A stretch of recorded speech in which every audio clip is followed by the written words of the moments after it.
What's going on, everybody? Welcome to episode 1065 of Flow Wrestling Radio Live.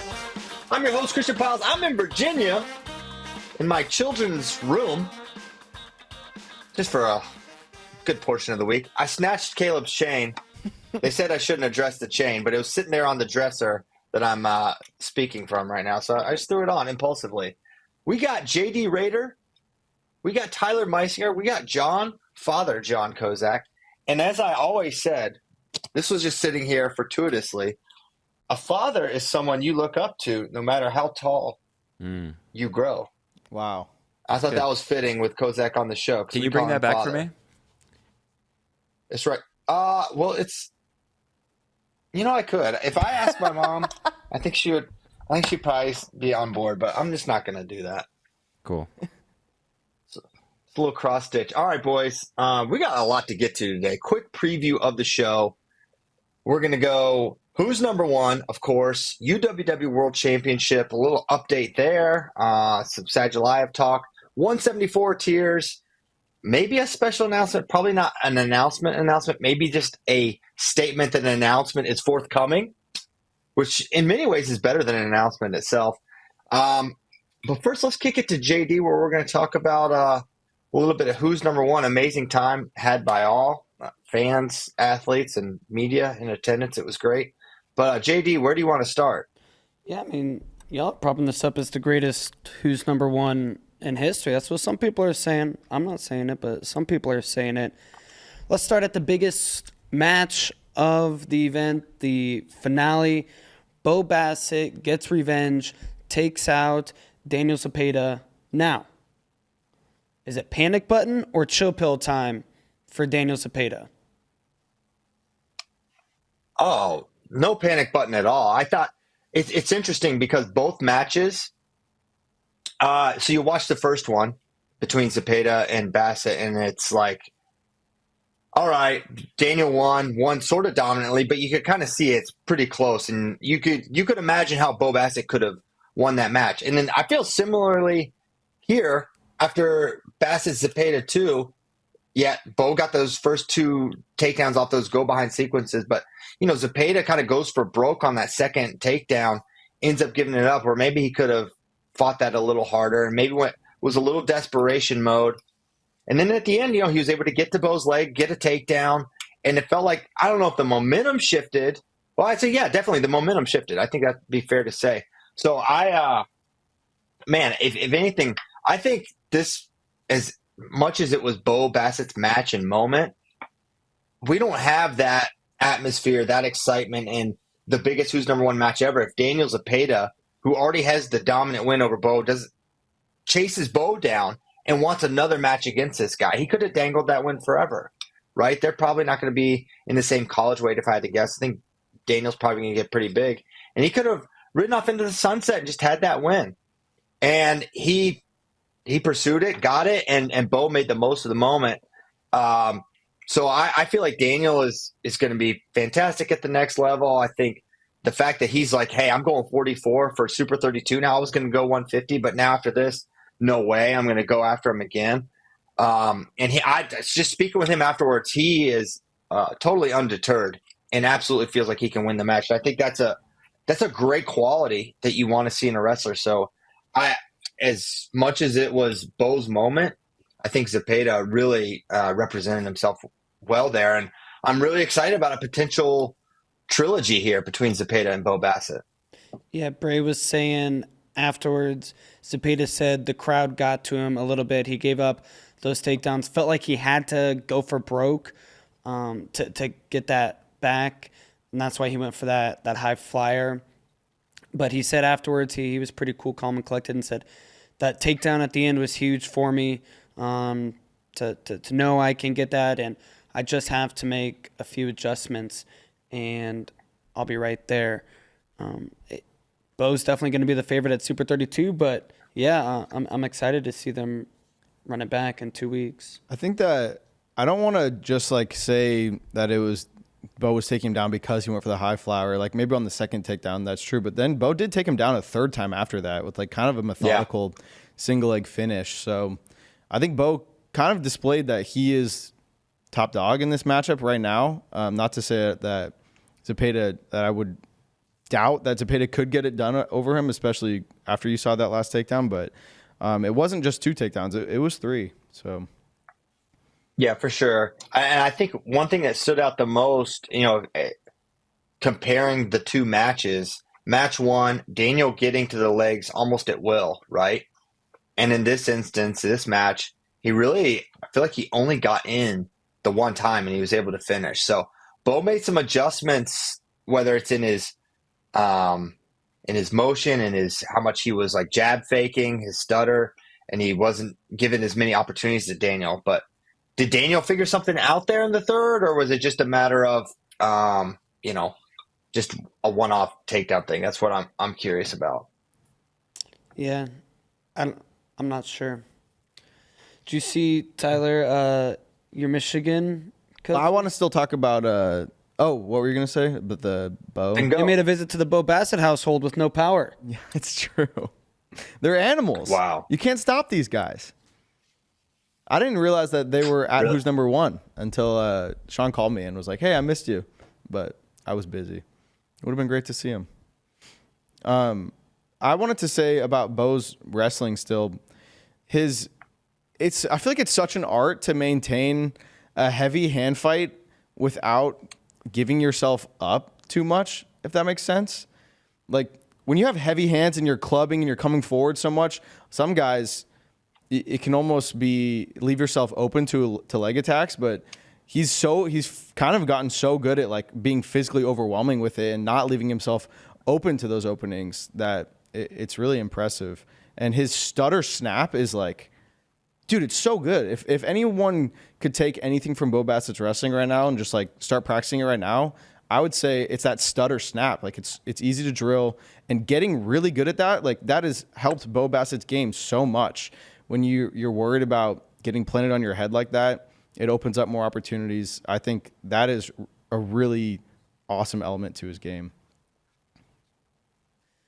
Elsewhere from Who's Number One, I'm going to give CP a moment to brag about a Hokie. But I want to first shout out David Bray, because I asked him last week, some guy who is maybe a little under the radar for a lot of fans who you think is going to stunt. And he said Jaden James, and he kind of stole the show a little bit. He was a huge takeaway. But Christian, I'll let you brag on the future Hokie. Well, this guy, he really was, I think, as you leave this event, kind of the story, right? Because one, you got to see him twice, of course. He wrestled 2 matches. And David talked about it on the call, and I'll just echo it. His arsenal is so complete. It's so varied. He attacks both sides. He is, and what stood out about Jaden when I started watching him, I think it was 2 summers ago, when he kind of got on my radar, is like, this guy is just next level slick, right? And now you're seeing it. The arsenal's growing. He's a great athlete. He uses his length well. He's just really complete. And you wondered, he's 16 years old, just turned, right? And so he's going up with some big 18-year-old kids, and that can really matter, right? But what we saw from Jaden is he's ready from a physicality standpoint. Certainly, technically, he's on a completely, elite wavelength there. And so for Virginia Tech to get this guy, I mean, he had visits lined up with all the big dogs, right? You name it. And I was talking with a coach afterwards, about mentioning it, like, hey, man, Jaden James. And this coach was like frustrated. He's like, yeah, he canceled our visit. Virginia Tech getting this guy is huge. And he's going to be big, right? He's at 150 right now. Feels like he's going to be a 65, 74. Who knows? Again, only 16 years old. But him winning both of these matches, taking out Colin Guy and Maddox Shaw, and really left no doubt in either matchup. I think if there's an OW, there's a couple good candidates, but he really stands out. And it's not just because he got to wrestle in 2 matches, but he was just that impressive in both of them. How Virginia Tech get this guy to cancel his visits? I mean, it's pretty obvious if you spend 35 minutes in Blacksburg, Virginia, I'd cancel all my visits too. No, I'm just kidding. I mean, I am actually not sure what it was specifically about Virginia Tech that made it a no-brainer for him that he would, cancel all his other visits. I know he's a really good student, has ambitions of going into medicine. And so, I don't know if that angle or what it was, staying on the East Coast, maybe that was of high importance, although there's obviously some other elite East Coast institutions that you would assume would be in consideration. But I don't know what it was about it. I know the sentiments I got from Virginia Tech is that as thrilled as they were like, wow, a little surprised that, he had the visit and he committed and canceled all his other trips. That even surprised Virginia Tech, even though the visit and the recruiting process went really, really well with Jaden. Do we think there's any chance it ever sort of opens back up? I mean, he's young. I think with these guys, he's a junior, right? Going to be so he has 2 years remaining. I think with any of these guys, the recruiting is going to be open until signing day with a lot of them. And I think any elite recruit, I think that's the case. Now, it'll sort of depend on how he carries it. If you shut down every conversation, say, don't call me, I'm not interested, then it is over. But sometimes, the coaches don't give up until they're basically told give up, right? And so we'll see. But it feels like the statement from Jaden is like, hey, he's fully committed. They're wearing Virginia Tech hats in the corner for him. So I think it is. I think it's a done deal. But in this day and age, with anything collegiate athletics related, you can't rule out anything, of course. And that's true for any commit, not unique to Jaden. It's just true for all of them. Mm-hmm. Tyler, was there maybe one guy, girl, an MVP candidate, or a stock up report? I mean, wrestler for you? Ladarian Lockett is an obvious one, right? Like, moves up from 165 to 175. Takes out number one Ryan Burton in dominant fashion, 9-3. Like, yeah. Dude, I know how good Ladarian Lockett is, but I wasn't sure how he was going to deal with a guy as powerful and as hand fight heavy as Ryan Burton. And hit him with the switch. Like, dude, you see his celebration, JD? Yeah. That was the only guy to hit a celebration. He might have made top 5. He's giving Chad Red a run for his money with those dance moves. But yeah, this switch is... I don't know. This switch is sick. Right here. Boom. Yeah, Lockett's a guy that, I feel really silly because I didn't pick him to place at U20 Worlds. And I look kind of stupid right now because of that. But we're all really, it just comes down to how good Ladarian Lockett is and how much of improvement he's made since even the U.S. Open. Like, he struggled against some guys that, he had to come back, barely beat Vince Bouzakis, struggle against Joey Blaze. And, I thought, well, maybe he would have a little bit of hard time adjusting to U20s. But, man, he's a guy that is huge stock up, not only from this event, but the whole summer. I just think he's getting better and better. Even listening to him talk in interviews, he thinks about the sport really technically and breaking down strategy technique. So he's a guy that I am so high on now after this summer. Dude, it was funny. Yeah, no question. I was going around doing that grip testing, and at the time, Ryan Burton had pulled the highest grip. He hit like a 158, which is a really good score. And like a couple guys after, I went up to Ladarian, he squeezed it. He's like, he didn't know what a good score was. He's like 105, and I'm like, oh, that's solid. That's solid. He's like, what's the highest? I was like 158, and he's like, oh dang, all right, I gotta try to beat that. He's like, who was it? I was like, Ryan. He was like, oh, now I really gotta beat it. And then he pulled up 116. He's like, dang it, it's the slickness, and it is the slickness apparently, as we saw in that match. Hey, yeah, a lot of good gripper conversation, going down at who's number one. First of all, before we get into that, Tyler, we got to mention it because we have a new number 2 on the Flow Grippers League. It's Tyler Meisinger pulling a 167.2 unassisted. This is rarefied air. Our producer Nikki, who was number 2, he's swearing in our ears. But Tyler getting a 167.2, that would have put him very high amongst the the who's number one ranks, but the story was Nick Sahakian pulling a 194. Just mutant strength. You just don't see that very often. Dude, it sounded like he was breaking the machine when he did it. Trey actually called, because Trey on Full Grappling, they're big in the commissioner. Yeah, he's our commissioner. He called me, and I talked about Sahakian on their podcast over the phone yesterday, and he wanted to hear all about it, because this is not just a big deal in our in the wrestling community, but a big deal in jiu-jitsu as well. This kid. It unfortunately did not help Sahakian much in his match. That's true.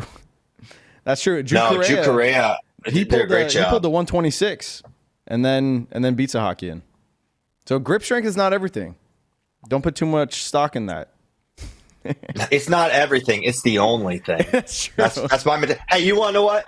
While you guys are podcasting, I'm here training right now. Goodness. Well, you are currently I'm in fourth place in this podcast, so I would start training. Well, it took JD half a year to get up with me.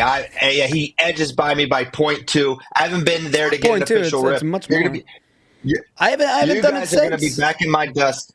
Look, you're going to be back in my dust soon, and you know it. I'm tired of listening to all you little grippies in this room. I'm tired of hearing all of it. Do a two-hand rip for me one time. I had like a 185 two-handed yesterday. I maxed that thing out two-hand. Okay. You can't sniff me. Fair enough. All right. So Jude Correa, I thought he made a statement, gave up, 50, 60 pounds to Nicholas Sahakian, gets the opening takedown, and Sahakian really didn't have any answers for him. It's just interesting with the Michigan dynamic. How is that going to work? I don't think Correa is too happy about the situation. Candidly, just reading the tea leaves there. So it's going to be interesting how Michigan carries it, how Jude Correa carries it. Just given that there's only room for one, and Jude clearly sees himself as a heavyweight long term. I don't know if I do. Feels like he could be a 197, but I'm not sure. He weighed in at 218. It'll be an interesting dynamic to follow. 218. Yeah. It's not unheard of to hear guys of that size, especially because he put on size. How tall is he? He didn't seem that tall. Not very tall. Yeah. I thought he was going to be taller. He's a beast, though. Really good on the mat. Very good from the top position. I mean, he's as a prospect, as a wrestler, he's very, he's interesting to me because there's not many wrestlers like that at the heavyweight ranks that bring that kind of mat game in scrambling. He's got some pretty tricky stuff that you don't see a lot at heavyweight, even at the NCAA level. Yeah.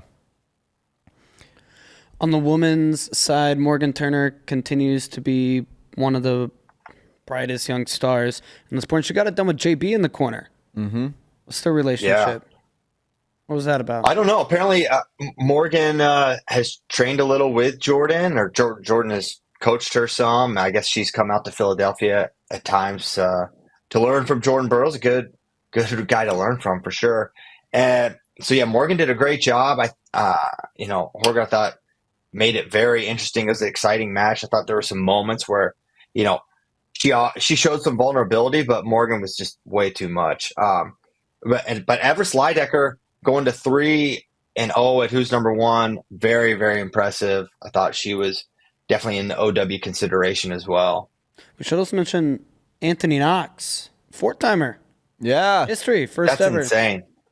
And it's I was talking to Bray. He said it's like really especially insane because Jesse Mendez was almost the first one to do it, but he did it with a couple four-man. Yeah, with a couple four-man. So he almost won 4 times at who's number one, but not in 4 years in a row. Right. And then so Knox winning one match 4 years in a row is just like truly impressive. I think like talking to their family, like 4 is kind of the theme for his year. He's trying to be a 4-time New Jersey State champ, 4-time some other tournaments. He's trying to win 4 times too. So it's pretty cool. I think. Yeah, Anthony. Going back-to-back years.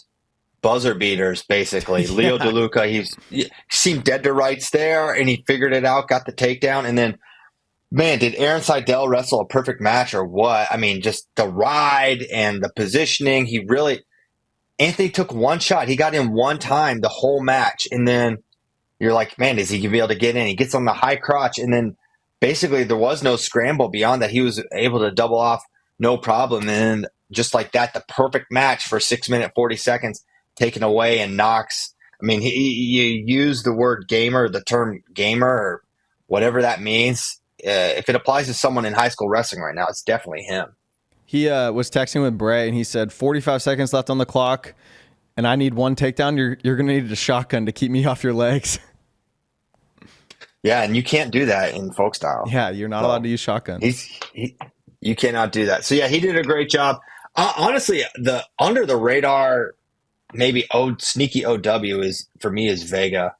Mm-hmm. I mean, I mean, we saw what he did in freestyle, and it was dominant. And now seeing, I mean, he's impossible. I mean, the how great he is with his leg defense and how agile he is attacking legs. Like he's everything, man. He is going to be an absolute problem at the next level. I can't wait to see how he continues to develop, because he is beyond the real deal. I mean, he looks like a future guy that's going to be wrestling Saturday night at the NCAA tournament. We had no bonus point wins on the boys card, but he came the closest with 12-5. Almost a Yeah, and he kind of had it for a little bit, and I think he gave up a late takedown. He was up 8 at different points in time.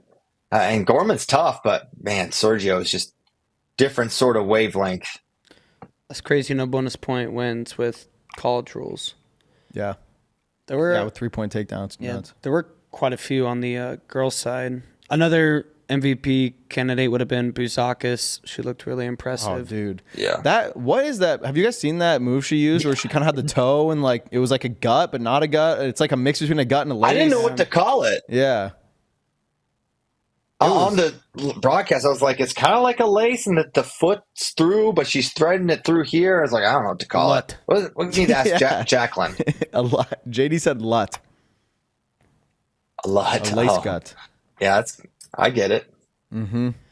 Kozak, you were saying sneaky stock up report was Faust, just for even in defeat. Yeah, for real. It's like, I think everybody went into her match against Taina Fernandez. It's like, all right, how quick is this match going to end? And it wasn't quick. It was a decision, right? 14-6. It went the full 6 minutes. And it really was closer than that throughout the entire match. So, yeah, she wasn't a girl that I was really following that closely. And now she's definitely on my radar. All right. That was Who's Number One talk. Any other closing thoughts on Who's Number One? I do also want to pay compliment to Epinesa Ellison's single leg. Oh, my gosh. Dude, she's going to be a legit problem soon. It looked like Zahid's single leg. It was so fast. Mm-hmm. Unreal. Yeah, that was really good. Which makes sense. It was developed in the same garage as Zahid. So there you go. Yes. The Monster Garage. Mm-hmm. All right. Huge, massive, huge news this morning. Russia's world team is set for the World Championships at the end of this month. And Sadulaev is on the team at 92, which sets a stage for a potential David Taylor versus Sadulaev matchup. Now, some of us in this room think Sadulaev looked less than optimal. Sadulaev. CP, your thoughts on this match? Yeah, less than optimal is charitable. I mean, at the same time, and we could pull up the match. I think it's fine to, on the one hand, his defense is still so crazy. Like, he can be dead to rights. He's still really fast, can kick out. He's still great running behind. He got a bunch of chest wraps and counter scores. But he looked overall pretty rusty. For sure. His shape did not look impressive, but what he can do, he still can do. His defense is insane. No offense to speak of, no offensive attempts this entire match, not one attack, nothing.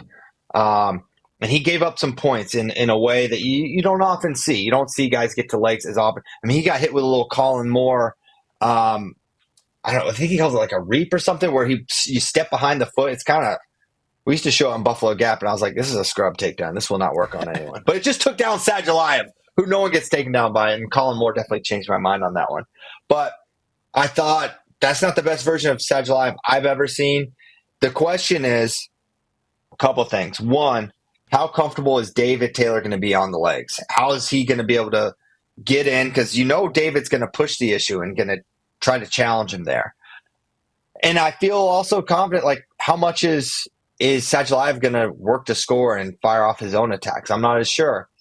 But I think more than anything, like a 6-minute pace for David, that's going to be probably the biggest impact of all. Like, can Sadulaev withstand? I wouldn't be surprised, Sadulaev, if he doesn't have a knowing that David's there and Gasimpour's there, and we can talk about him as well. Like, does Sadulaev want to put it on the line if he knows he's not at 100%? Not saying he's not healthy, but not competing at the best we've seen him compete. Does he want to step into this knowing that David Taylor and Gasimpour are away? I think it's a consideration. I wouldn't be 100% certain that Sadulaev's going now. As much as I hope it happens, it's still something I'm wondering. That'd be a wild move to pull out now. And it'd be sad, too, especially if stay woke on Iran not being able to go either. 2023 U23 World Championships, their visas got denied because Iran and Albania don't get along. Yeah. So then if David goes from the best bracket with Gasimpour and Sadulaev to neither of them there. I think they'll both be there. I think for Senior Worlds is a different type of deal, and I think UWW understands the importance, and I think they'll get in. Well, UWW doesn't approve their visas. I know, JD, but they work with the State Department and all that stuff. I have a question for you guys. Unless you wanted to talk first, CP. No, go ahead. One of the most notable things about David Taylor's game is how hard it is to get go behinds on him. It's something he especially showed off against Yazdani. When we talked to him when we were in Penn State, when he was still there, he's like, "Yeah, it's because I like to shoot a lot." Obviously, Sadulaev presents a threat with his chest lock, but if he can't chest lock DT, how much of a different threat to go behinds is he than Yazdani? A totally different threat, because Yazdani doesn't even attempt to threaten this chest wrap position. And like, he can go head pinch and chest wrap really, really well. And really the ability just to like squeeze over top and just roll through like that when a guy's completely static. Cause like normally it's like in motion, in fluid with the attack. And then you kind of like use the momentum. He'll just lock his hands, wait. And then boom, take him over. It's the power this guy has. I don't think we've really seen before in wrestling. So yeah, I think it's a completely different threat. And the reaction to you guys are more technical than me in a lot of aspects, but the reaction to defend the chest wrap from David, you wonder how that can then lead to a go behind, because Sadulaev will run behind, right? So if he goes flat and tries to, I don't want to get taken through for two, is Sadulaev going to be able to run by? This is going to test David's go behind defense in a really unique way that he hasn't been tested before. Do you think he's ever wrestled the level of athlete that Sadulaev is?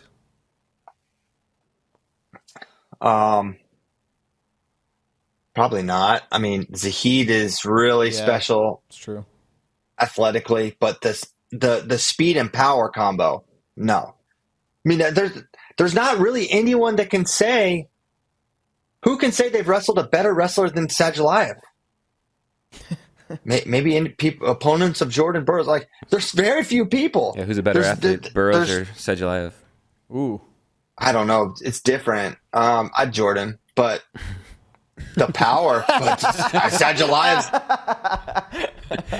I'm never gonna say that. I'll never concede. I will concede the power. I would never concede. I mean, the things. I think Sadulaev's easily a better athlete. Burroughs, his specialty for me, partially is timing. Like, I think that really doesn't get enough credit on his double leg. But I think no way. I think the thing that makes me nervous for like his matchup with Sadulaev is seeing a guy like Trent Hiley like jump over him like that. So that's what I was gonna say. Sadulaev has that ability. Yeah. Yazdani doesn't really do that. He pretty much just runs corner. Sadulaev does weird stuff like that where he'll hop over. I think, and this might be an insane take, but I think that Sadulaev looks like a better athlete and like a better wrestler because he's wrestling often against worse athletes. Not to say that Sadulaev isn't amazing and incredible, but I think that, you know, he gets away with a lot. He can get away with different things because he's wrestling lesser athletes at, you know, 86, not anymore, but 97. There's not that same level of athlete, that technical wrestler that David brings to the table. So I think, I mean, it's a fascinating matchup.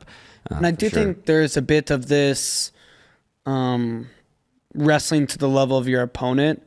Like, I don't think if David and Sadulaev wrestle, it's going to be an absolute bloodbath on David's part. Like, I do, David's my pick right now after seeing that, especially just because pace, but give Sadulaev another 3-4 weeks of training, and you know, I think he's just going to show up a little bit, and David's going to have a lot of respect for Sadulaev and his capabilities, and I think it's close match, but give me David. After watching that wrestle off, how much of do any of you guys think that maybe the strategy is to try to get Sadulaev to try to attack? Like, he didn't attack once.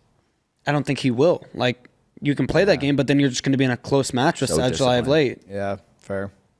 Like, Sadulaev has been this way for a while. He is not the same wrestler he was 4 or 5 years ago at 86, or even when he first moved up to 97. He's just not that guy anymore. He's older. He's you know, he wrestles like an old man now, straight up in his stance, and hey, come to me and I'm going to chest wrap you, or I'm going to go behind you. Yeah. He still has a lethal left-handed single leg that's really fast, and he doesn't fire it much, but when he does, there's like, I worry it's one of those kinds of leg attacks where there's not a lot of resistance even possible when he fires it. And he's still showing an ability. Like, his comeback against Golej was like really impressive. Yeah. And now he didn't look great in that match, but he can go get it when he had to. So I don't know.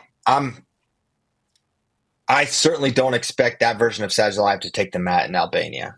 I think it's going to look better, but I also think there's no scenario where Bagayev would score that many points on David Taylor. You know what I mean? Yeah, that's kind of what I was saying. Like, it's not going to be an A to B this match to World Championships comparison for Sadulaev. Yeah, true. Question for Kozak: do you view, is there any credence to Gasimpur, world champion, potentially being a tougher challenge for David? Yeah, I think for sure. Just in the, the style, he's super strong. I would compare him more to like a Trent Hidley style, digging the underhook, really good position, really, really strong, relying on his power. Beat Jaden Cox twice, right? So yeah, I think that match is going to be really, really close. Confident in David, right? But I wouldn't be shocked if Gasimpur beats David. I feel like Gasimpur is like, this is probably going to sound stupid, but I feel like from a game planning perspective, he only goes one way. He's like Zoolander. He's not an amber turner. Everything is the left side. It's a left side high crotch. He goes behind to the same direction. Everything is just feeding to that leg. And I feel like to beat David Taylor, you need to have an element of variability. You got to have a couple different punches. I don't think you can just be strong guy and win a 2-0, 2-1 type of match. That Jaden let him wrestle that kind of match, right? Jaden would fall into these 1-2 exchange type of things. That is not going to happen with David Taylor. David, he may lose, but it's not going to be something where it's going to be 1-2 exchanges. It's going to be multiple attacks that he's going to have to defend. And I feel like when it's all one direction, you give someone with David's mind, the opportunity to kind of think about and prepare for. I like that matchup better for David. Whereas, I know that for David Taylor to beat Sadulaev, he's going to have to go right into Sadulaev's best position. That's scary. He's going to have to attack the legs and try to finish. That's scary. Who you got? Who's your pick? DT. There you go. Are we all DT? It feels too perfect. Yeah. Yeah. Yep. There are other three guys, Yuguyev, Sharayev, and Mugameyev. Yugueyev's probably the only other guy like most Americans will know. Olympic champion. Those three were awarded the spot after winning Russian nationals at those weights a while back. Sadulaev was the only one that had the special wrestle-off here. So, but those other two guys are good. They're really good. They're not Yuguev, Sadulaev credentials, but they're good, obviously. Kozak, what can you tell me about Magomayev? He beat last year's world champ Usmanov at the Urigan this year, and then like JD said, he won Russian nationals. He's young, U23 world champ. He likes it's interesting looking at the breakdown maybe between him and Burroughs, like a matchup. He likes to work from space, and he's got a really good double from space as well. So I haven't broke it down too much. I haven't watched a ton of his matches, but pretty athletic. Different than Usmanov, who's more of a power guy. He's a little longer, lankier, but has some speed, athleticism from the outside. Really good leg attacks from the outside primarily is Magomayev. So I think that's going to be after Nakoti. Magomayev's the guy to beat for sure at 79 for JB. Looking forward to that, and looking forward to Vito versus Goyev. I mean, I think the Abascadze rematch would be kind of cool for Vito since they wrestled and it was a pretty fun match. But it'd be cool for Vito to have opportunity to beat another champion, right? He's already beaten a world champion, Abascadze. The opportunity to take out an Olympic champion. It really feels like to me, Agoyev's kind of on his last legs competitively. I don't know if you agree with that, but for in Russia, it's hard to stay in that number one spot, and I'm curious how long he's gonna be able to hold that down for Russia. No, I think he's past his prime, and I think he's probably best suited for 57. I know it's a pretty tough pull for him, but I think that's his way where he's going to be most successful. They always say he's so big, but I don't know. I watch him on the mat. I don't feel like he's as big as his opponents, man. Just eyeball test, he's not that big. Yeah. No, big especially head. compared to some of these guys. Yeah. Wikipedia has him listed at 5'2". He is a very tiny human being. Yeah, he's real small. But the problem for Russia is they don't have anyone else better at 57. The guy that Lilidal beat at U20s, that's their number 2. That's their guy who, is like kind of next in line. So Russia at 57 is kind of hurting a little bit. We just need America and Russia together lobbying to raise the weight class. Yeah, I wonder if it's going to happen. It's crazy, all that freestyle training, and they don't have anyone that can beat Luke Lilidal. Let's do it. That's weird. You got to I don't know. But yeah, I agree. Let's raise 57 kilograms. Take the bait. I'm with that. Yeah, that's smart. I was going to say, just to add on to the point that I think fire. Oguyev might be past his prime, he took 5th last year. He took 2 losses at Worlds, which was like, I don't think he had lost in like 4 years when he lost in the quarters to Stevan, and then he also lost to Abakarov, who's a Russian transfer. Yeah. 2 pretty competitive matches. I think Abakarov may have beat him a little more soundly, but the Micic match was No, razor thin. Abakarov came back and won. He was losing 4-0 and won 4-4 on criteria. So they were both close, super close matches. Yeah. Very cool. Yeah, Worlds is going to be amazing. I cannot wait for it. We're going, Tyler. How about that? Let's go. And Kozak. He was always going. Oh, yeah. But Yeah, that's The father was always going. Albania party. The Albanian original. Mm-hmm. My sister-in-law was like, "You're going to Albania?" I'm like, "Yeah." She's like, "I guess she works with you." Others. She's like, okay. It'll be fine. You know what's great about this, Christian, is now, because it's during Halloween, I won't be having a Halloween party that I can't invite you to. We'll be partying You know together. what? I'm glad you brought this up. I had a weird dream last night, and you and me were walking through a parking lot, and then 3 call them street toughs, some ne'er-do-wells, they approach us and they want to steal my car.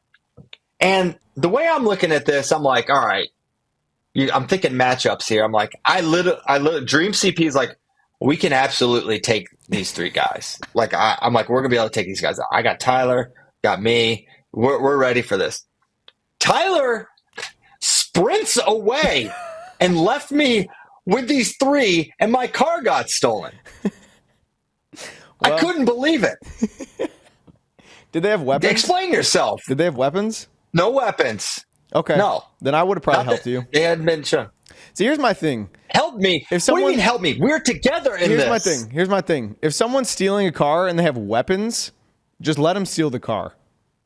Get the insurance. No. Let them go. Don't endanger yourself. You know what I mean? Yeah, you don't drive a 2015 Toyota Corolla. That's obvious. That's true. No, Tyler. The point is we fight together. I was in danger. They wanted to fight, not just steal the car. Okay. Then I would have fought with you. I don't. All right. This honestly is just really reflective of your opinion of me. It's true. More than anything. No, I woke up. Tyler's a coward? You think Tyler's a coward? No, I don't think so. He always is telling me these people he beats up in the bars. That's the first thing he tells me. I've heard a lot of those stories. He's like, no, I'm not. See? He's like, bro, he's always talking about when he sees red and then his like the bodies start flying. And anyway, so I was like, I honestly, Dream CP and real life CP were surprised and disappointed at Tyler. I feel like Tyler would be about it.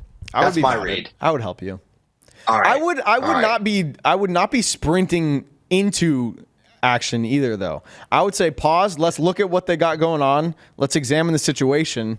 Make sure they don't got any knives or anything. I'm not trying to get stabbed over a car. You know what I'm saying? No, we're tearing them up. I come in flying kick. All right, this is good for us. Yeah, flying kick, Ollie Stone style. That's right. Actually, he catches the flying kicks. We have a lot of bad boys here at Flow Sports. That's all I'll say. A lot of bad boys, a lot of top rippers. Yeah, no doubt about it, man. Mm-hmm. All right, we'll keep it moving. World Championship's going to be absolutely incredible. End of this month, live on Flow Wrestling is how you can watch them.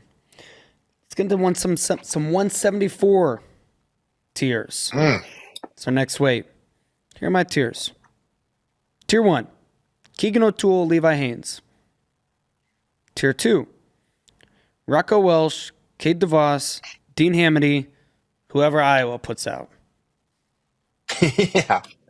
One of 3 to 5 guys. And, originally, I just had Gabe Arnold, Nelson Brands, and I put Patrick Kennedy in tier 3. But then I said, if Patrick Kennedy is the starting 174 pounder, it means he beat Gabe Arnold or Nelson Brands to get this spot, which would be indicative of where he's at. So he should earn tier 2 then. Although, based on his career so far, I would have put him in tier 3. But if he's the guy, you got to assume.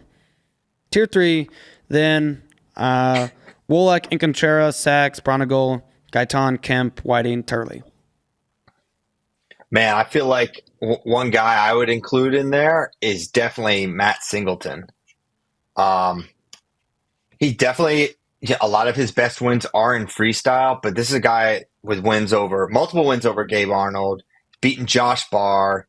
He's beaten MJ Gaitan, who's on that list. And I don't think you can stack up that number of. He's beaten Rocco Welsh as well in freestyle. So I'm really high on him coming in this year. I feel like at 65 2 years ago, not his weight. I think he was cutting too much. So if he's there 74, which I would anticipate he would be, look for him to definitely contend for All-American status because he's been peers with a lot of these guys. Good call. Matthew Singleton officially in tier 3. All right. We did it. So I would say for tier 1, I think this falls pretty clear, right? I don't even know who could jump into that next. Maybe Gabe Arnold does. Maybe Rocco Welsh year 2 has a jump. But it does feel like there's separation right now, serious separation between Keegan O'Toole, Levi Haynes, and the rest, right? And had we not seen Keegan or Levi do what he did at World Team Trials, do we still feel like he'd be tier 1? Because he would be in my mind, but I'm curious if y'all would have, if you hadn't seen him just beat Keegan in I don't know. I freestyle. might have need to seen him, especially after Olympic trials, which I always say, kind of an asterisk doesn't really count. But I mean, after you watch him, after that performance, I would say I'm going to need a minute before I see him jump up 2 weight classes and have separation between a guy like Rocco Welsh. There's no separation there. I agree, and I want to give credit to you, CP, because I remember this is something you've kind of turned me on over the course of my career at Flow. I would just be like, man, how are you going to rank these guys this high? Like they're moving up weights, whatever. You haven't seen them, and you have always been on the side that if they go up in weight, it shouldn't matter. Like if they're that level of guy, they stay that level of guy, and you provide me with a bunch of evidence, and evidence continues to prop up. I think that's just kind of. I used to not necessarily think that way, but I do now. It's true. I don't know if it always was that way, but I feel like over the last 5, 6, 7 years, like everyone can move up and it's pretty seamless. Not a lot of negative impacts of that. There's probably more negative impacts, and you can't really measure it. But for guys that stay at a weight a little too long, and it takes a toll. You know what helped I me think was, Levi's a favorite. I also think it plays a larger role in your non-elite guys. So I think if you can figure out or maybe if you can have like a good cut down and you feel like you have an advantage, it's going to matter a lot more when you are not better than wrestling as your opponent. You know what I'm saying? You're talking about like the middle of the pack guys. Yeah, your fringe NCAA qualifier types who we don't watch as much or see as much, or the results aren't as obvious, but it's, hey, that actually helped me beat this one guy to qualify for nationals. But when you're on a Division I national championship level, like or All-American level, you're gonna be good no matter what weight you are, because you are that good at wrestling. And there have been like some performances in the past that maybe made me not think that way, but I think maybe you're right, CP. Like recently, especially. Yeah. So I mean, what have changed? You were gonna say something. And I was gonna say the only thing I was gonna say was like one of the people that came to mind initially when we were having that discussion, because the first time we had this discussion was before 2023 NCAAs. You were trying to convince me, or we were just talking about Austin O'Connor, and I was like, man, this guy moved up a weight and took 8th, and then it kind of came out he was kind of hurt that year, and he won nationals at the next weight up, and so that was kind of like, oh, okay, maybe I'm wrong about this, like. I think the top level guys, like they remain top level when they move up. Are more guys just moving up now, or has something changed in the past 15 years that would now have made moving up okay? I think the culture has shifted around it, right? And I think the enduring that for months and months of holding a weight is just. The wrestlers and the coaches know it's not tenable, and when you're an elite guy, you can say, "Hey, I'm moving up," and there's often I don't think there's a lot of friction, and there's not much data that it doesn't do anything but help. And from a health standpoint, just in terms of injury prevention, it clearly helps as well. So I think the more you see it, I mean, Kyle Dake obviously helped it a lot, right? Mm-hmm. To see a guy move up 4 weights and win every single year. I don't think we'll ever see that again, but so I think the culture has just shifted slightly. Okay. Any other thoughts on 174? Does Cade DeVos belong in tier 2? Yeah, he's awesome. I think he belongs there for sure. I'm really curious. There's some freshmen. Lennox Wolak, I kind of thought could be a tier 2 guy, but Arnold beat him last year. And Arnold got sort of an abbreviated schedule, but he was able to beat quite a few tough guys. He beat Whitlake. He beat, I mentioned Lennox Wolak. I think he had another really pretty tough win. Feldman, but that was at 84. Feldkamp. Yeah. Or Feldkamp. Sorry. Yeah. Feldman would have been crazy. Yeah, he beat Nick Feldman. That'd be really good. Beat Nick Feldman. So I'm really curious for Iowa how they handle 174. It feels like it should be Gabe. And with Nelson going 184 and Kennedy battling at some weight class. And maybe he's the guy that could jump into that next tier, but really I feel like he's got to have a little more offense on display to jump into that next level. I think him versus Rocco is a very competitive match, though. Yeah, I think so too. Who's number one? Rematch. Oh yeah, that's right. If Rocco beats Levi at All-Star Classic, are you penciling him to tier 1, or is Heck that yeah. not enough? Oh yeah. I would be really surprised if Rocco beats Levi at who's number one or at the All-Star Classic. Did I say who's number 1? Sorry. And no, I think I did. Oh, okay. But if you did, I blame you for saying that. Okay. But yeah, I'd be surprised. The other thing is here is Rocco can still redshirt, right? Yeah. And Hartzler? Levi could redshirt. can wrestle. Yeah, they both, I guess, could. Yeah, but where would you put Hartzler in here? Tier 2? Yeah, Yeah. I put him tier 2. Any other names we're missing here out of this? Any freshmen? I mean, I think Singleton's really the big one coming off a red shirt, and that's probably why he wasn't on the initial list, like kind of out of sight, out of mind. And really, I don't even know if he's rankable, to be fair. Looking at his results last year, like you can't rank based on, beating Josh Barr and freestyle. I mean, you got some guys who have had like, some good results over the years. You got DJ Washington in there. You got Adam Kemp. Let's see. Oh, you got him in there at tier 3.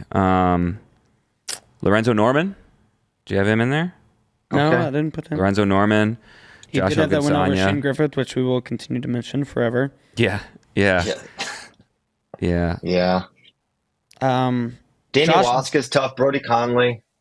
Josh Ogunsanya is coming off of red shirt. He's kind of tough. Simon Ruiz for Cornell. Another guy coming off red shirt who could maybe do something. All right, so that's Clay Whiting gets his chance now at Minnesota after transferring from Missouri. Yeah, should be a fun weight to talk about. We can move on though. We are going to continue to do our one team an episode breakdown, brief breakdown, and CP made us do Virginia Tech. I did not. I can pull the Slack conversation where JD suggested we do Virginia Tech, and obviously I'm not gonna fight him on that. Interesting lineup, really top to bottom. I think this is a team that has a great shot to qualify all 10. They obviously are returning a couple really big guns, namely NCAA champion Caleb Hinson. They've got TJ Stewart, who All-American last year as a freshman, really came on at the end of the year. They also have Lennox Wolak, who just transferred in from Columbia. Connor McGonigal transferred in. Sam Latona moving up. He's a former All-American. Eddie Ventresca, former All-American. So getting into their lineup a little bit, Eddie's the 25. That's going to be outright. Cooper Flynn's transferred to Minnesota.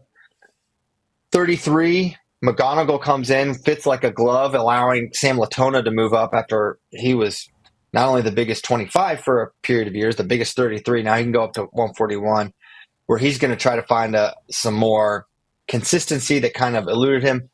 Caleb Hinson, everyone knows what the hitman's going to do. I mean, he is going to be an absolute bear in every single match. He's the favorite to win 149 right now. A guy we're going to be talking about that they're trying to keep under the radar is this Rafael Hipólito. Now, if you listen to FRL for a while, we've talked about him before. He is from Manaus, Brazil. He moved to Northern Virginia when he started high school. And so he's been wrestling folk style like 4 years total. He's been wrestling 4 years total. He's a world-class jiu-jitsu practitioner who has, translated his great skills on the mat in jiu-jitsu to wrestling. Very exciting, high flyer, great athlete, good leg attacker, has still a lot to learn, but he's going to have some bright moments for Virginia Tech, who's trying to slowly get him up to speed and all the intricacies of folk style wrestling. And then it's interesting at 197 in heavyweight, these are probably the two biggest depth battles for Virginia Tech. Andy Smith has held down 197, but they have Sonny Sasso there. Maybe a little more upside with Sonny, but I think it's going to be Andy, at least at the start. And similarly, you got Big Jim Mullen at heavyweight, but the Big Cat might hold it down in the beginning for Virginia Tech. At least that's the word I'm getting. But we'll see if that's how it plays out. Sasso and Mullen are probably on paper better talents, better prospects coming out of high school, but it's going to take a lot for them to replace those two. So interesting lineup battle at 97 heavyweight. But other than that, I feel like I don't expect a ton of variance unless there's injury for Virginia Tech. Yeah, and Big Jim, he was a dual sport guy, but it sounds like he's all in on wrestling now, which is good for that for is us, the case. obviously. What do we think is the upside? What can obviously I have my beliefs on what this team could be, but what do you guys think? Is a trophy possible for this squad?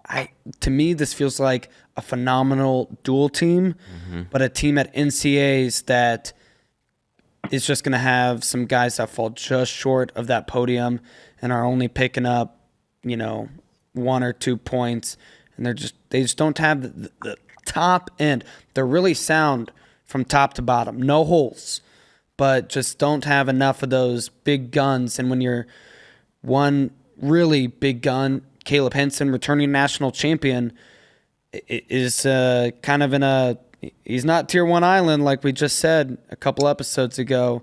He's going to be in some scraps from quarterfinals on, probably for sure semis and finals. It just feels like 3, 4 All-Americans and a couple others, round of 12, 16, but trophy's going to be tough when you've got Penn State, Iowa, Oklahoma State, teams like that are really going to be sound this year. I think if you want a trophy, you got to have like 3 or 4 like top 5 All-Americans too. Like what Cornell's the 6th, 7th, 8th don't really put you that far. It's the top end that score the points at in tournament format. And I think I completely agree. Top to bottom, it's such a good lineup, but I'm not really seeing those clear-cut guys that you're willing to pencil into a top 5 finish, except for Caleb Henson. Connor McGonigal is really interesting. He beat Sam Latona at the All-Star Classic last year, and that was like kind of when they were deciding between McGonigal and Crookham. And that was like a really big win because Sam was ranked really high coming into the year, but then he didn't end up having the greatest year last year either. So I'm interested to see how good Connor McGonigal will be this year at 133. Eddie Ventresca obviously has made All-American before, but wasn't the same guy at the beginning of last year. They ended up going with Cooper Flynn. So there's some guys that they can have really high end of the year performances, but it's a matter of getting a lot of them to do it. McGonigal beat Latona at the All-Star and then hit him with the, "Did we just become best friends?" Yeah. Yeah, it feels like for Virginia Tech to do it, they're going to need to get like 5 or 6 on the podium. Yeah. Because I just don't, TJ Stewart could definitely place again, but this weight's going to have Starachi and Kekheisen and Plott. So already you got 3 spots that I don't think are probably attainable for TJ. So how high can he place, right? Can Lennox Wolak do it again? Can Connor, Sam, and Eddie kind of refine that form they've had in the past, but do it at NCAAs? If you're looking for some more points, it's those 3 lighter weights that could improve their position. Eddie Ventresca's not even ranked right now because of the disastrous year he had last year, but we saw the year before the upside for Ventresca. So like you said, they just got to channel that because obviously Caleb Henson has nowhere to go but down in these rankings and hypothetical points. Wolak kind of feels like 7 is maybe his upside. He had a really good national tournament getting on the podium, but a kind of weird, rocky regular season. Same with TJ Stewart, where he balled out at nationals. But it feels like lower on the podium. 9 feels kind of about right. And even Smith and Katka are, could sneak on the podium, but probably not too far off the 11-12 spot that they're currently ranked. Yeah, I don't know. You were a lot higher on Nebraska than the Hokies, JD. You said they could get I third. That they could get third. I'm looking at these lineups. I'm like, where's the big difference here in these two? well, I thought they had a few more like guys who are going to could place 4 or higher, and that was I think Brock Hardy maybe I is also the said example. best case scenario for Nebraska. I guess best case scenario here for Virginia Tech is fourth. If Ventresca takes fourth, McGonigal takes first Wins. wins. McGonigal takes fifth. Maybe that's Yeah. best case scenario off the top of my head. Latona Yeah, six. sounds right. Henson 1. 6. Hippolito picking up a point.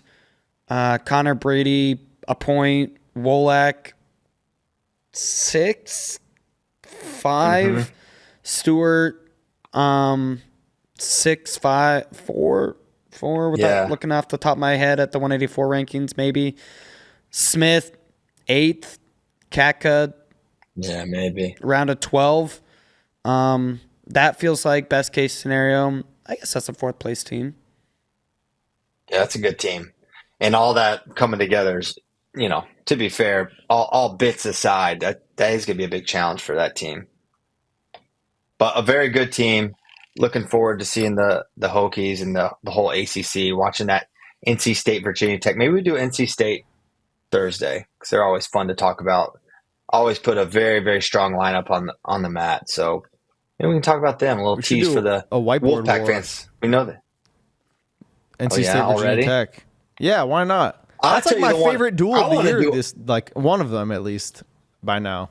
Iowa State this year is just going to be so insane. Yeah. I mean, that's going to be the duel of the year, I feel. I need it. And plus it's sooner, so I feel like that's the one I really want to get excited about and hype up. But Not Penn State, Iowa? No limits to No. Okay. I mean, You just slaughtered? maybe just You think because it's gonna be Cornell Hofstra? Iowa State's closer. No way. No, I don't think it'll be a slaughter. I think Iowa's going to have a path to win against Penn State, but ultimately, those paths are blocked. We'll talk more about it Yeah, we will. when that duel gets closer. I don't know. I think it's uphill battle for the Cyclones. I was looking at it the other day, but They need. You know what they need? They need Anthony, and you know where they need him. Where he doesn't want to be, down at 141. They are such a better team with him at 141. It may not be realistic, but I'm telling you, I'm not the only one that feels this way. I know in Ames, Iowa, they're like, man, we really would like it if this dude would change his mind and go down. But they're not going to force the issue. There's going to be a wrestle-off. And basically, Pinheiro needs to beat Echmandia at 49 for him to go down, for Echmandia to go down to 141. That's my read on the situation. But those two are super close. And if Echmandia wins at 49, Pinheiro will go up to 57 and Chittum would theoretically redshirt.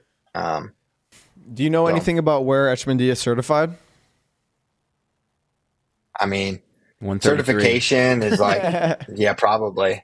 They cert them low, and they can make some magic happen with certifications. yeah, don't worry about certification. Only Buffalo Gap High School does the real deal certifications. We've talked about this on this show. It's hard to get those guys down. Dude, College weights, they all certify at 125. If I'm Dresser and Echmandia is adamant that he will not go 41, I'm saying maybe what if you just do for this one duel? This one duel means a lot. 141, wrestle it, then bump up to 49. But we really need you here for this one duel. Don't forget, he wrestled off at 149 Yeah. last year, too. It's true. He won, and then he went down. He won. Yeah. I don't think Echmandia is He's like, certified all right, yet. They're waiting. They're waiting. They're trying to convince They're him waiting. still. They're going to let him wrestle off. Yeah. Honestly, you know what? 41 is interesting for Iowa because Ryder Block is, we know what he was in high school, extremely elite, but what he's going to be collegiately is sort of up in the air, right? And I think that's going to be their guy at 41. And someone like Zach Redding against Ryder Block, that's still winnable for Iowa State, in my opinion. Oh, yeah, for sure. Reading's tough. So, yeah, our Virginia Tech preview has somehow morphed into Iowa State. It all connects, I said, It's fun. all roads lead through Ames, Iowa. I said it last show. It's kind of my fault. It certainly did here. It's kind of my fault for bringing up duels. No, it's all good, baby. Hey, let's get to some questions, and then we're going to close the show with a very special announcement. Mm-hmm. Okay. Are we? Yes, we are. Wait, I don't think we are. Are we? I haven't seen that. We are. I don't want to go to jail. Where is it said that we're not going to jail? I am in the office with David Bray. All right. If we go to jail, you go first. All right. No, did he? Nice. Before we go to jail, what is the biggest difference in a David Taylor Sadulaev match compared to Snyder Sadulaev match? It's the offense of David Taylor, and his wrestling style is very different than Kyle Snyder's, especially Kyle Snyder currently versus 2015-16 Kyle Snyder, which was a little more diverse and a little higher shot output. But yeah, that's the main difference.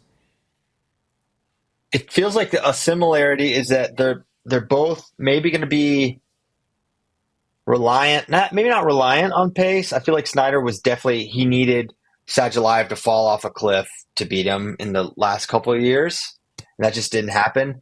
For David, yeah, the biggest difference is the offensive array that David presents. The head hands of David versus the head hands of Snyder, that's different as well. I don't know if that'll matter as much because, as we just saw, a very upright Sadulaev, not looking to attack very much. Like, is that something he's going to look to do? I don't know. But yeah, the offensive array, and really not just the array, but also if there are exchanges, what is that going to look like? If Sadulaev's on the leg, how does that work for David scrambles? If David's in on the leg, he is a very crafty, creative finisher who can be extended, or he can have his head down and find his way to get to a lift and a finish and a double leg. So really it's the finishing style of David versus the finishing style of Snyder. I think if you get this super granular, I think that's what the match comes down to. Yeah. Yeah, I don't know if we see like scrambles. Like Sadulaev, a lot of times if you see him in flurries, they're really quick. They're not like extended like a scramble, which obviously David is a much better scrambler than Kyle. And then also I was thinking parterre. Like Kyle on top is basically, it's pretty much non-existent. Whereas if David can get on top, you never know. Has Sadulaev ever had to defend a bar half before? I don't know. Just putting it out there. I don't know. I don't see. The only way I see parterre coming into play is if Sadulaev can get a gut wrench. Wow. Man. I don't know. There's no gut like it in the world right now, I don't think. In the last 10 years. Mijan Lopez? I don't think we've seen him more. Okay, well, you can't use that. Yeah. I mean, the rules are different. You can't like grab his legs when it goes right by your head, which I think you would probably want to do. But honestly, their guts are so similar. It's like, wow, it just looks impossible to stop because they don't even do anything. Like the one that's Sadulaev hit on Snyder in Oslo, it's just like he's like there for a while and just all of a sudden he just goes and explodes and gets the two. Yeah, he's next level, and Kozak's right. And I feel like just about how like there's quick bursts. It just feels like when Sadulaev explodes, like the power speed combo, he just finds his way on top or out of a dangerous flurry. It's pretty special even to this day. Yeah. There was a sequence in his wrestle-off that we were watching that almost reminded me of Chance's evasion of Burroughs in their series last year. You guys know which one I'm talking about? When he kicks out? Yeah. When he kicks out, yeah. Dude, it was awesome. Yeah. He's bursty. Next question. Alrighty. Considering U23 Worlds is coming up, and it's an age group tournament like NCAAs, which is harder to win? U23 Worlds or NCAAs? NCAAs. Yeah, NCAAs. We regularly see guys medal at at U23 Worlds who do not like All-American at NCAs. Tony Cassiope was, I think, like a 2-time champ, U23. Jay Allo was a medalist who never All-Americaned in college. Jacob Cardenas is 2-time silver, I think. So it is still hard to win. Counterpoint: 10 Americans win NCAAs every year. Only a few. like 3 23s. win So, U23s. Interesting. I don't know. Good point.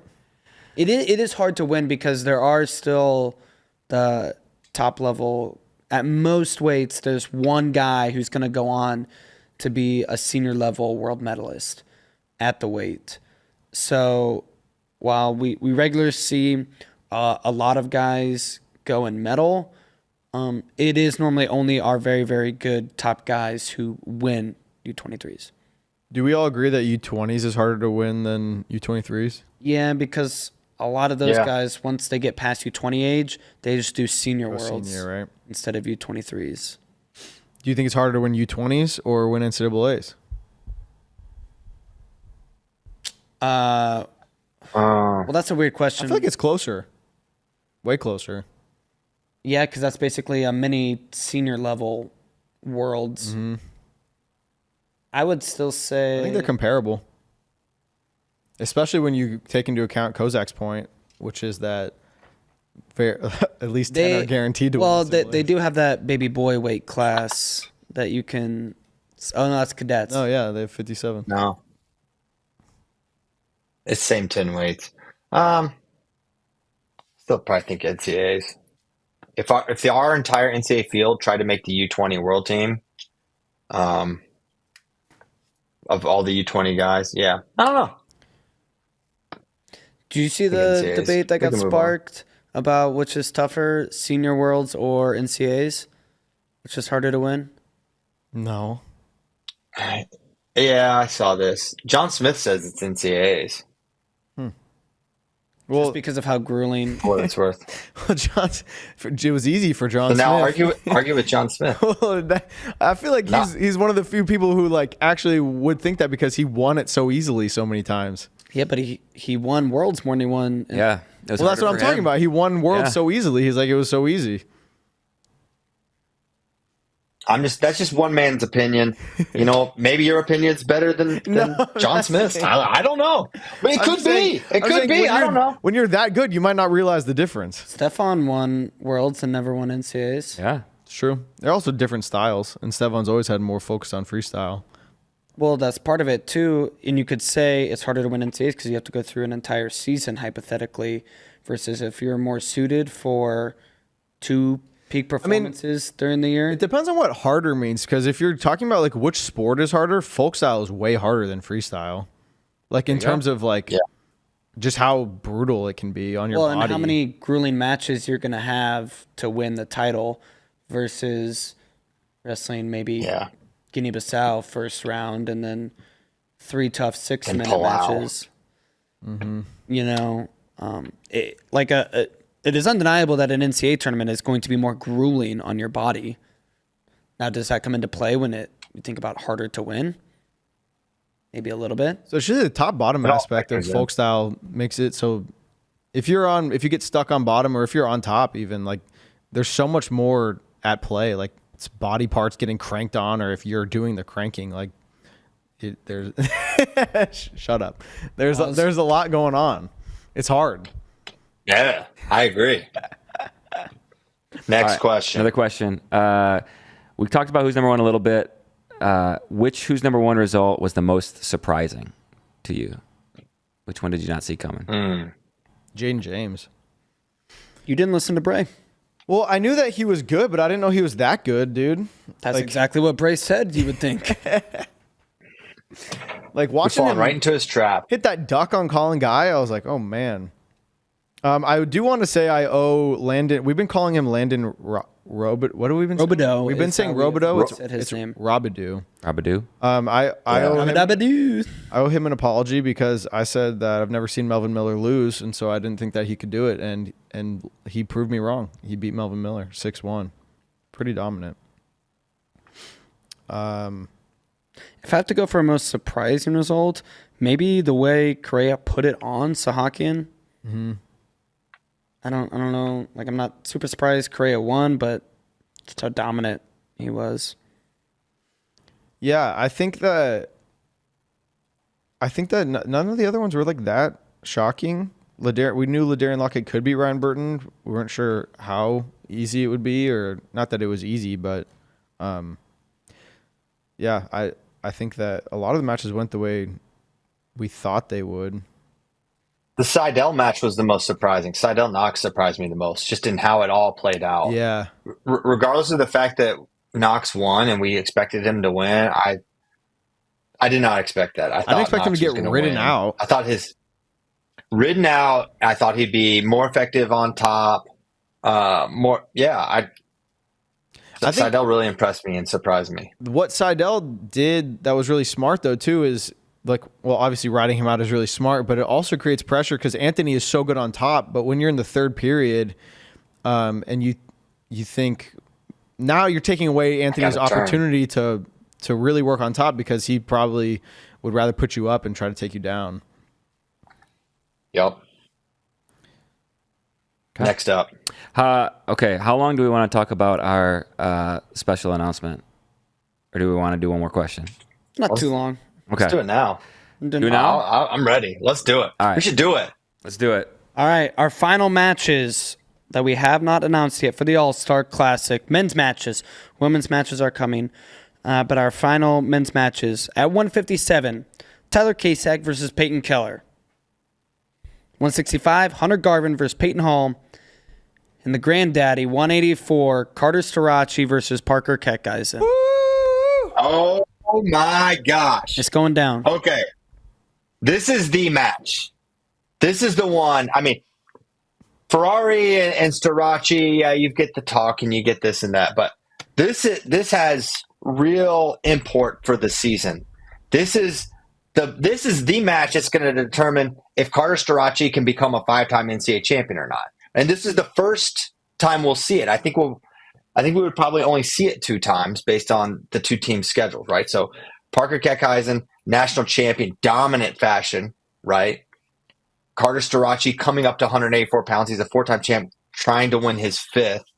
I think this is a huge challenge for Carter. I really do. I think it's going to be a really hard match for him. I think Parker is not going to be – he doesn't seem like a guy that's going to be intimidated by the aura of Carter, just how Carter talks, his style. I think Parker's going to go after it. I think we're going to have a really exciting match, and I think it's going to bring out the best in both of them. If you can make one match right now in college wrestling, this is the match to make.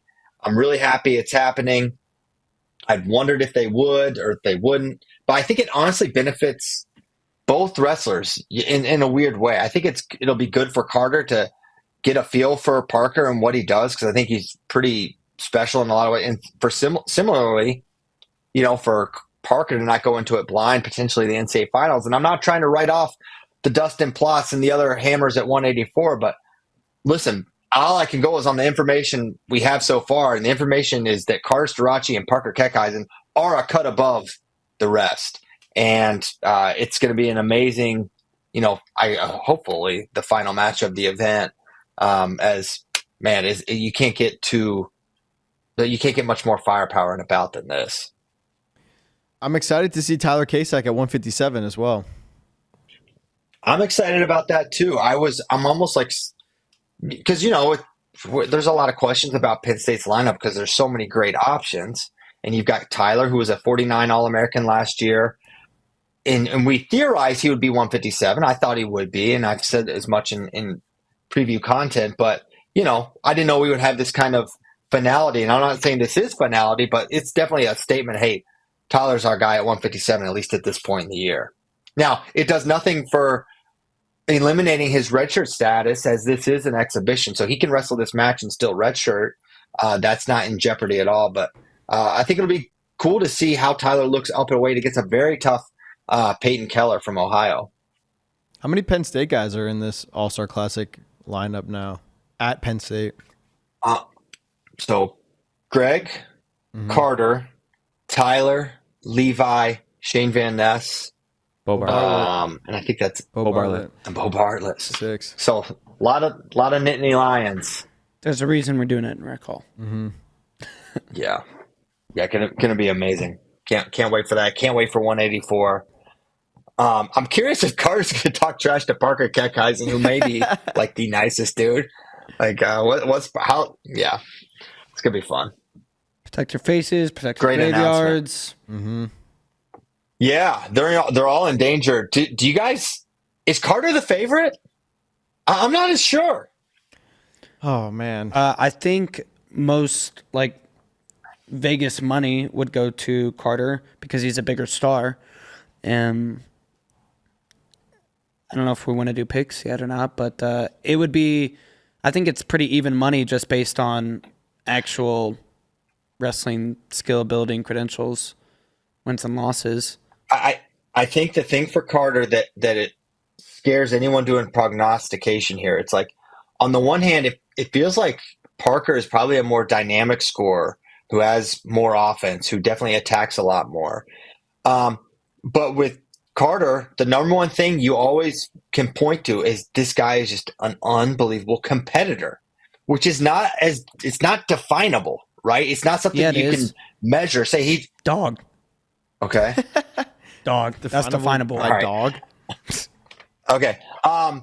So it's you can't really point your finger at the thing he does that you're like just so wowed by. He just gets his hand raised. Like he mind tricked these guys at 174. They didn't attack him. This guy was out there with the most public injury we have ever seen. He didn't wrestle at Big Tens. And his last 2 or 3 matches, they wouldn't even go after him. There's just something about him. And that's what makes it tough to pick it. It's not that he's never lost. It's just been years since we've seen it at the folk style level. But he has not wrestled anyone the level of Parker Keckheisen, maybe at any point in his collegiate career. You could point to his freshman year against Michael Kimmer was maybe on the level, and Kimmer's the last guy to beat him, right? Yeah. So, and that was a guy with a high attack rate who was pretty fearless in his approach and was able to get takedowns against Carter Starachi. And now I think in a similar fashion, you may see that with Parker Keckheisen. He's going to go after him. I think he's going to go after him. It would be unlike Parker Keckheisen for him to sit back and wait. If you're sitting back and waiting, you're playing right into Carter's trap. So it's the biggest test of Carter's career. And it's going to be the guy he's going to have to beat to be a 5-time NCAA champion. And to me, that we get a preview of that in November is such a treat for the wrestling fans. 100%. That's our show. That's great. That's our show. That's our show. I don't want to we don't have to get too much into it because we will obviously get much more into the weeds and the details leading up to that event. Yeah, 100%. Oh, there's the music. We're going to get out of here. Thank you guys so much for tuning in. We're going to be back Thursday. Same time, same channel. Thank you guys so much for listening. For JD, Tyler, and Kozak, I'm Christian Piles. Thanks for listening. See you next time. Goodbye.